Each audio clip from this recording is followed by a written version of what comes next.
Sean Yao, and this is One News Now. Malacanang says President Duterte will never cooperate in any drug war probe initiated by the ICC or International Criminal Court. In a press briefing, Palace spokesman Harry Roque said the ICC's latest move is, quote, legally erroneous and politically motivated. Roque's remarks came after ICC prosecutor Fatou Bensouda requested judicial authorization to proceed with the investigation. Bensouda said that there is reasonable basis to believe that crimes against humanity could have been committed during Duterte's anti-drug campaign. But spokesman Roque expressed confidence that the proposal for the probe will be swiftly rejected by the ICC's pre-trial chamber. It is legally erroneous because in the first place, the ICC has no jurisdiction over the subject matter. Secondly, the case, even for purposes of formal investigation, is barred by the principle of complementarity. And thirdly, the investigation is not pursuant or in aid of substantial justice. And the Philippine National Police also refutes the allegations of crimes against humanity under the so-called Oplan Tokhang. For the details, Marian Enriquez joins us live from Manila. Maan, what's the explanation of PNP Chief Guillermo Eleazar? Of course, he has been, or he was, the NCR police chief as well. What did he have to say?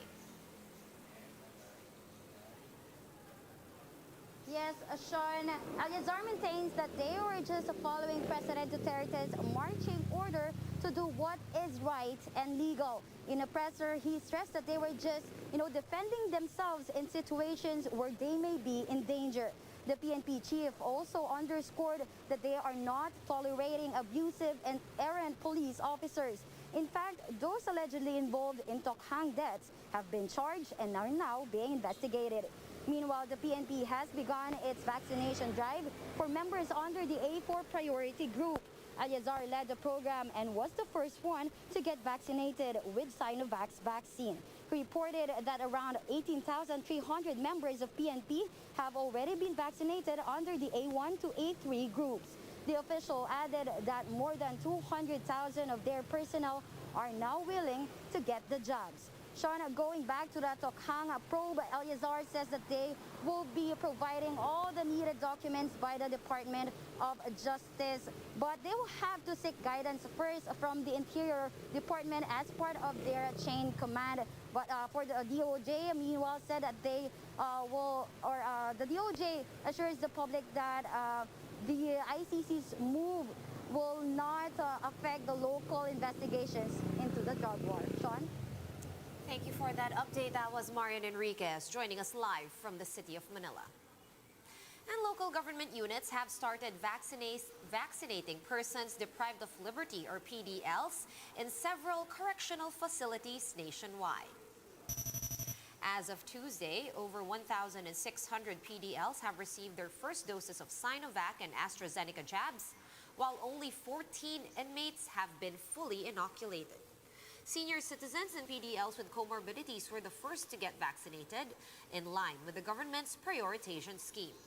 The Bureau of Jail Management and Penology said that the country's current jail population stands at around 117,400. Partner po natin yung ating mga LGUs, no? Yung ating mga LGUs na po mismo ang nag-initiate ng vaccination para sa kanilang mga PDL. And we're hoping na sana magtuloy-tuloy po ito with the support from the Department of Health and ng ating po mga local government units.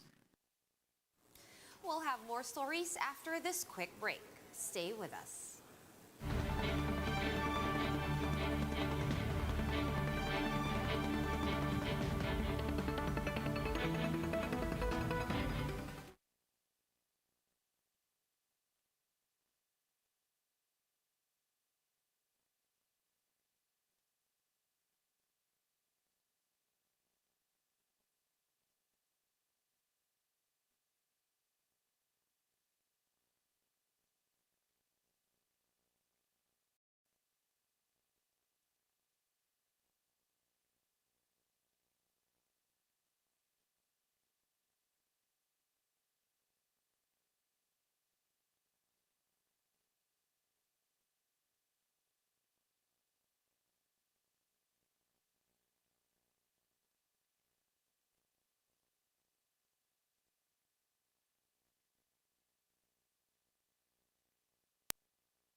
still watching One News Now. I'm Sean Yao.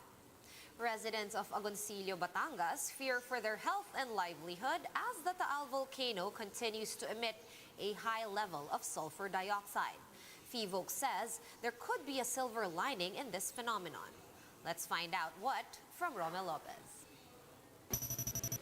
Richard Deacon can't help but feel helpless after his crops were affected by the restive Taal volcano. His 3,000 chili plants are now withering after the volcano spews sulfur dioxide once again near Agoncillo, Batangas. His papaya and eggplants were not spared as well. Nung umaga, nagdidilig yung kasama ko dito. Ayos pa naman. Nung pagdating ng tanghali at hanggang nung hapon, nanunuyan na siya ng dahon. Hanggang mga 2 araw, lagas na. Kaya pa rin siya. Lahat pa. Babago pa ako namin nakaka-recover dito. 3 barangays were affected in Agoncillo, an ordeal the residents have been dealing with since June 9. Tanghali yung mga alas 11 hanggang alas 12, ganyan. Anong naaamoy niyo po? Parang anong amoy? Yung amoy ng asupre, ganyan. Yung sakit sa ilong, ganyan na mga iba yung hirap huminga. May mga hapo nahirapan.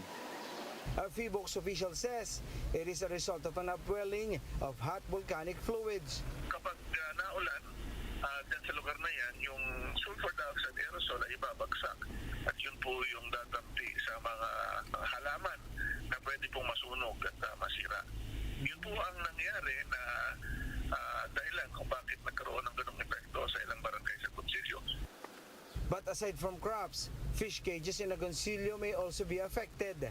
The LGU fears that the upwelling of the volcanic fluids from Taal might affect the oxygen level in the lake, which might result in a huge fish kill. Parang tumitirik yung isda or hindi kumakain, no? So, posible rin na ito'y magdulot ng pagkamatay ng mga isda sapagkat kapag hindi kumakain, ano? Ibig sabihin, pag hindi kumakain, medyo may problema din ang dissolved oxygen level ng lawa, no? So, yun po yung pwedeng ikamatay ng isda. Agoncillo is highly dependent on Taal Lake itself because of its aquaculture industry. In the town alone, 1,500 fish cages are threatened. But FIVOC says despite the effects of the sulfur dioxide emission of the volcano, it may have a silver lining. Yung pagsabog kasi ng isang bulkan ay depende yan kung yung gas dyan sa loob ng bulkan ay natatrap. Mas maganda na napapakawala yung gas. Kung yun lang yung yun, nagdidigas yung magma, mas less explosive ang kanyang activity kung sakali man napapabuti. But still, because of the fumes' health risk, the LGU of Agoncillo will now procure N95 face masks for its residents. The LGU is also preparing for possible evacuation if needed. Kung talagang hindi nakakayanin ng barangay, ng mga tao sa barangay, nakaready naman po ang LGU to evacuate them papunta po rito sa bayan or sa karatig bayan. For News 5, Romel Lopez, we are One News. And here are other stories we're keeping our eyes on. Japan will be donating AstraZeneca vaccines to the Philippines. In a tweet, Japanese ambassador to the Philippines, Koshikawa Kazuhiko, said that the jabs will be delivered as soon as possible, although he did not disclose the number of doses to be donated. And Senate has resumed its inquiry into the government's COVID-19 vaccine procurement and rollout. Also expected to be tackled at the hearing are the possible amendments to the existing IATF quarantine protocols. And the Defense Department has backed President Duterte's move to suspend for another 6 months the possible termination of the VFA or Visiting Forces Agreement. Secretary Delfin Lorenzana said that they will further review the accord in order to help the president make an informed decision on the matter. And in lighter news, a Pekingese named Wasabi is New York's most popular dog of the moment after winning at the annual Westminster Kennel Club Dog Show. Wasabi beat some 2,500 doggos in the Best in Show category. The champ's owner and handler says that he never thought Wasabi could nail the competition because his fur baby is too cool and calm. The Westminster Dog Show is one of the oldest and most popular animal sporting events in the United States. For more updates, visit News 5, The Philippine Star, and Business World online. visit our website, onenews.ph, for more in-depth analysis. You can also catch One News on the Signal Play app. Register for a free account at www.signalplay.com and stream One News live anytime, anywhere. Mask on, wash hands, and stay safe, Philippines. I'm Sean Yao. We are One News.